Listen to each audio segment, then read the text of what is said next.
تسنیم صدیقی وہ بیوروکریٹ ہیں جنہیں کچی آبادی کے 40 لاکھ سے زائد افراد کو گھر فراہم کرنے پر آغا خان ایوارڈ اور ریمن میگسیسے ایوارڈ ملا۔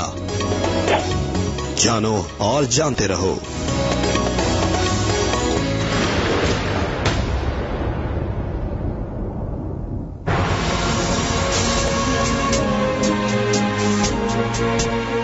کہتے ہیں انسان چڑھتے سورج کا پجاری ہے، جب افسران کرسی پر ہوتے ہیں تو لوگ ان کے آگے پیچھے ہوتے ہیں، مگر ریٹائرمنٹ کے بعد کیا ان کے ساتھ بھی عام عوام کا سا ہی سلوک ہوتا ہے؟ آپ فون کریں نا کسی کو تو پیے بڑا بیزاری سے جی اس طرح کر کے وہ ٹیلی فون اٹھاتا ہے، پھر وہ پوچھتا ہے آپ کہاں سے بول رہے ہیں، جس کا لاجیکل جواب میں گھر سے بول رہا ہوں۔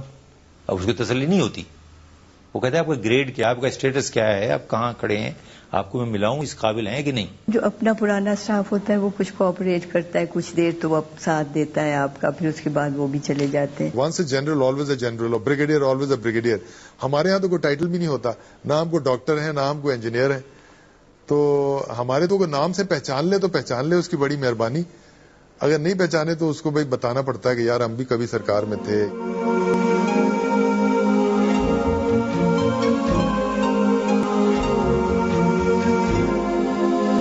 لوگوں کے سلوک کے علاوہ عام زندگی میں بھی ریٹائرمنٹ کے بعد بہت سی تبدیلیاں ضرور آتی ہوں گی۔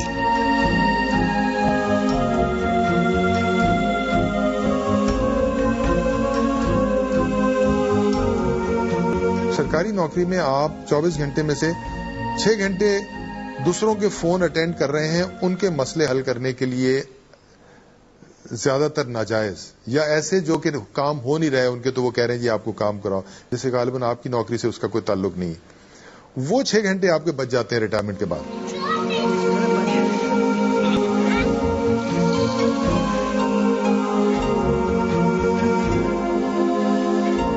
تنخواہ ملتی تھی، گھر آپ کا مفت میں، یعنی آپ کو 1 لاکھ مکان کرائے والا 5,000 روپے مہینے میں ملتا تھا۔ یہ ساری سہولتیں ہیں، ڈرائیور آپ کا فری ہے، and so on, petrol free ہے، کوئی مسئلہ نہیں، تو ایک کم ڈاؤن تو ہوتا ہے۔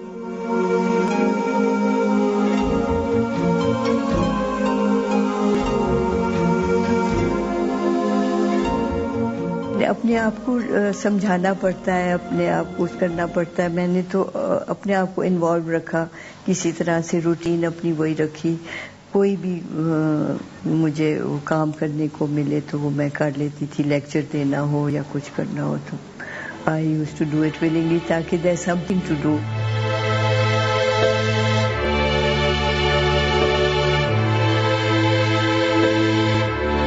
والدین کی اور ہر نوجوان کی یہ خواہش ہوتی ہے کہ وہ افسر بنے، مگر اب خود بیوروکریٹس نہیں چاہتے کہ ان کے بچے سرکاری ملازمت کریں۔ بھائی کیریئر تھا، بالکل صرف ایک امتحان پاس کر لیجئے، ایک دفعہ ہو جائیے، پھر سارے راستے کھلے ہوئے ہیں، ساری پوسٹنگ، سارے ٹرانسفر، ساری پوزیشن۔ اس وقت وہ پوزیشن نہیں ہے۔ اس وقت ایک آدمی جو سول سروس کا امتحان پاس کر کے آئے گا، اس کی یہ گارنٹی نہیں 20 گریڈ میں جا کے لڑک جائے گا، 21 تک جائے گا کہ 22 تک جائے گا، اور کہاں لگے گا۔ اور پہلے 4 متعلقہ ڈپٹی کمشنر بنیں گے، اب وہ 4 ختم ہو گیا۔ اس کی وجہ بہت واضح ہے، کیونکہ جس پریسٹیج یا عزت اور مقام کا خواب لے کر نوجوان یہاں آتے تھے، اب وہ کچھ نہیں رہا۔ اس وقت جو بھی لوگ ہیں وہ انڈیویجولز ہیں، ایک گروپ کی صورت میں کہہ لیں، ایک بھیڑ ہے، بھیڑ بنی ہوئی ہے، لوگ اپنی اپنی مرضی سے، انڈیویجولز ہیں جو اپنی اپنی سروائیول کی جنگ لڑ رہے ہیں۔ As an organised bureaucratic system ہمارے یہاں کچھ بھی نہیں ہے اس کے اندر۔ مگر ٹیل می، یہ پارٹ آف دا سوسائٹی جو بہتر ہے، مزدور آپ کے ساتھ اگر کام بھی آپ لگوائیں، وہ کل کا کہے گا کل نہیں آئے گا، دکاندار آپ کے ساتھ ہیرا پھیری کرے گا، پیسے زیادہ لے گا، ہم سب کے سب من حیث القوم بے ایمان ہے، یہ بات صحیح۔ اس بے ایمانی پہ چیک رکھنے کی ضرورت ہے، اور سول سروس کا ایک اہم رول ہے، اور سول سروس کو آپ نے اتنا ناکارہ بیکار کر دیا ہے کہ اب تو سول سروس کا کام کو نہیں سوائے اوپر والے کے حکم ماننے کے۔